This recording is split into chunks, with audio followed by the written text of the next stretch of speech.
Okay, well, what it is a TURFCO sodMaster, and it's an EDGE-R.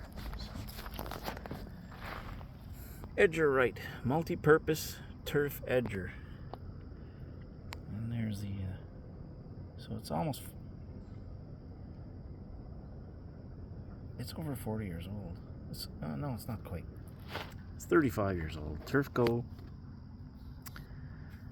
All this stuff used to be made in the US, so yeah, look. Minneapolis, Minnesota. And there's a phone number you can call. 612. Now try that phone number. I bet you it doesn't work anymore, but somebody try it and let me know. So it's a it's made for edging the edges of flower beds. Somebody painted this logo. I don't know why they painted this logo. It's, you know, that's TURFCO's logo. See if I can. I'll try and get it off. But it was owned by a park, one of the parks, federal park. So it's got all the paint on top of their logo. They marked everything, stenciled it all with, you know, white paint or something. So. Yeah, you can see white paint right underneath here. So they covered it all up when they auctioned it off with black. Why didn't they use brown paint? But yeah, that's what they had, I guess. They grabbed the first can, even orange paint on here on the nice red. Motor was brand new. I mean, this thing, if you wash it up, it would be as close to new as you can get, because I had the spark plug out and the cylinder is shiny in there. So we'll have a look at that actually. Okay, I put a little gas down the spark plug, you know, the old prime way to prime it. Fired up, quit right away. Did it 2 or 3 times. Yeah, got a little bit of stuff in there now. It's not as clean as it was now. Got some oil in there. Cylinder is shiny, like a brand new engine. That brown stuff you see, that's from running it, I guess. So spark plug's red, got red paint from when it was painted in the factory. I think it's got points. This is 88. They probably would have had points. I don't think there's not points. Electronic ignition. I think it's got electronic ignition. Points became a thing of the past somewhere in the I think in the 80s. So I pulled the air cover off. I think I did it 2 or 3 times. Little dribble of gas in the spark plug, I think 3 times. Fired right up, quit. I put 1 little dribble of gas in the carburetor. I had the choke and the fast idle up.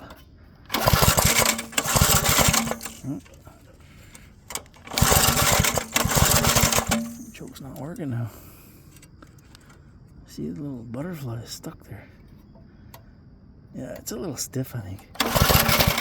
Okay, we'll give it a little prime.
Alright, you get the idea. It 3 horsepower, a 1-wheel drive. So we used it a little bit. We found that it was probably faster to just use a gas trimmer with a string trimmer to edge flower beds and stuff.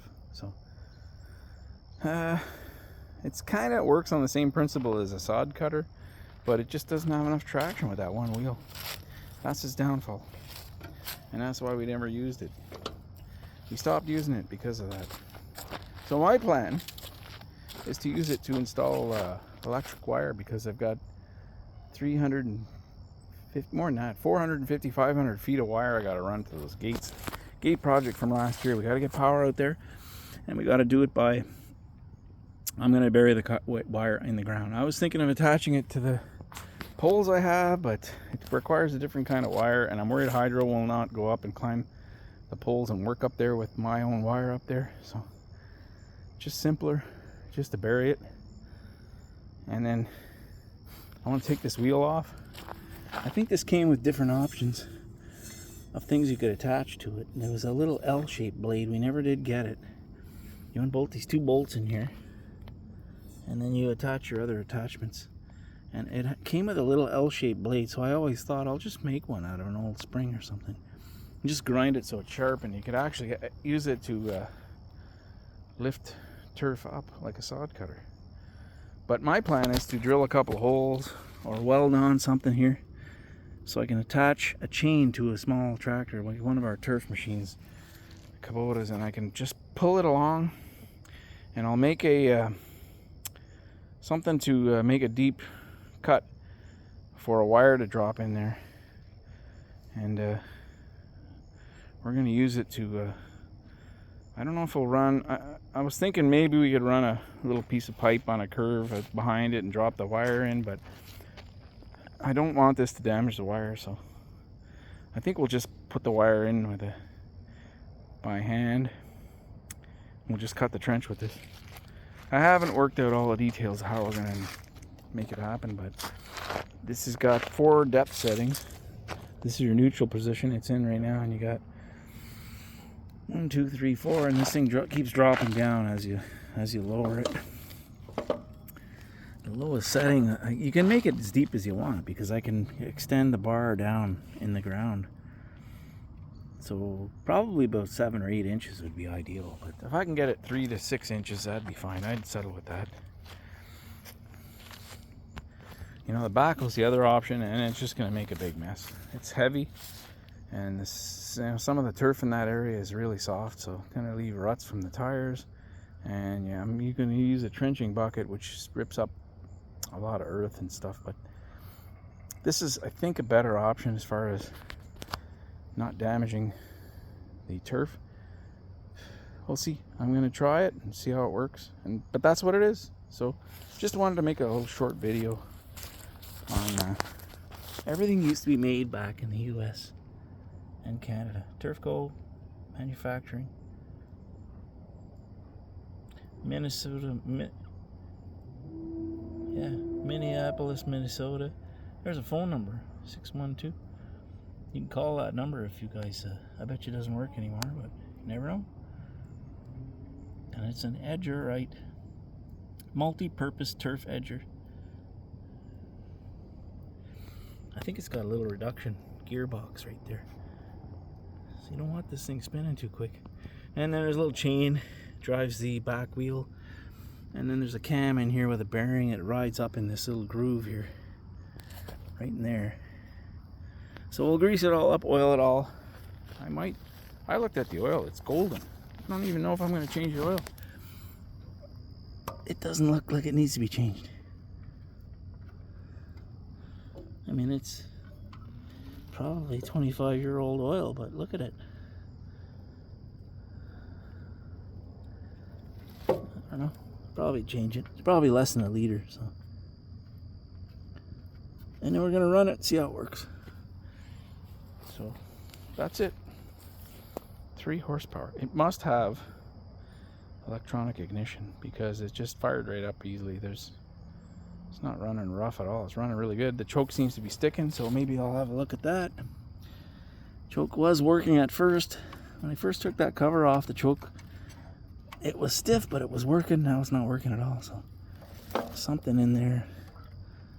Maybe the little wire has bent or something. That's right there. Doesn't seem like it's got anything wrong with it, but okay, we'll have a look, give it a little clean up and lubrication, and we're going to use it. Thanks for watching.